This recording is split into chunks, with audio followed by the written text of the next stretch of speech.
All right, let's dive deeper into this M.2 heatsink mystery.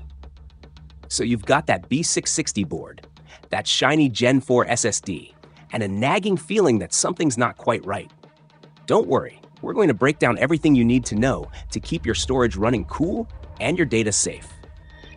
First off, let's acknowledge the elephant in the room. Gen 4 SSDs can get toasty.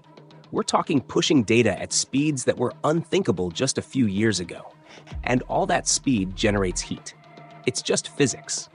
And while manufacturers have gotten better at managing thermals, the reality is that these drives often benefit from some form of cooling.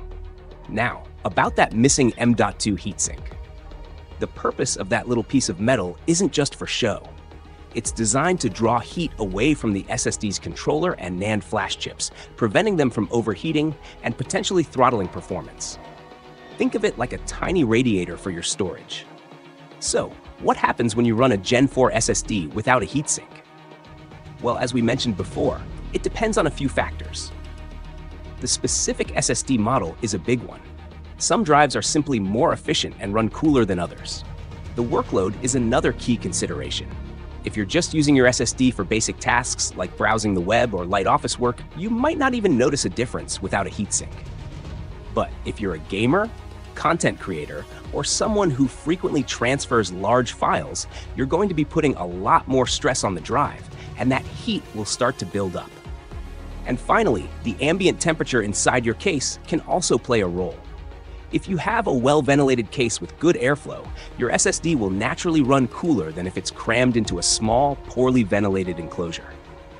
Now let's talk about finding a replacement heatsink. As we mentioned earlier, Shopee is your friend here. You can find a wide variety of M.2 SSD heatsinks at affordable prices. When choosing a heatsink, there are a few things to keep in mind. First, make sure it's compatible with your motherboard. Most M.2 slots use a standard screw size, but it's always a good idea to double check. Second, consider the size and design of the heatsink.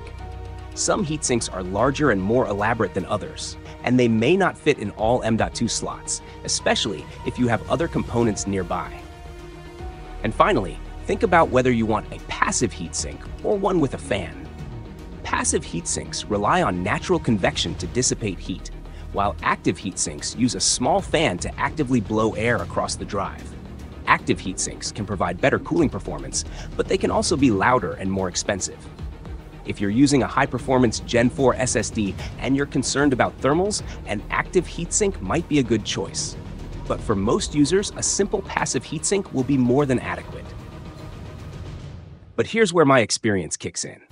Don't just slap any old heatsink on there and call it a day. Think about airflow. Make sure the heatsink is positioned in a way that allows air to circulate around it. If your M.2 slot is located near your graphics card, for example, you might want to choose a heatsink that's low profile so it doesn't interfere with the airflow to your GPU. And while you're at it, take a look at the thermal pads that come with the heatsink. These pads are designed to transfer heat from the SSD to the heatsink, and they can make a big difference in cooling performance. Make sure the thermal pads are properly sized and positioned, and that they make good contact with the SSD's components. Okay, so you've got your new heatsink installed. How do you know if it's actually working?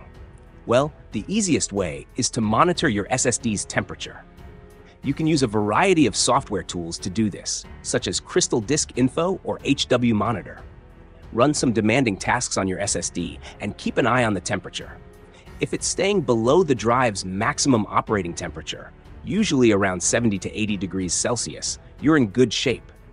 If it's getting too hot, you might need to upgrade to a better heatsink or improve the airflow in your case. Finally, a quick word about Gen 3 and Gen 5 SSDs. Gen 3 SSDs generally don't generate as much heat as Gen 4 drives, so you probably don't need to worry about a heatsink unless you're really pushing them hard. And Gen 5 SSDs?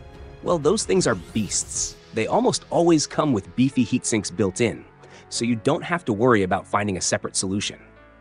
So to recap, Gen 4 SSDs can get hot. A missing heatsink can impact performance. Shopee is your friend. Choose the right heatsink for your needs, and monitor your temperatures to make sure everything is running smoothly.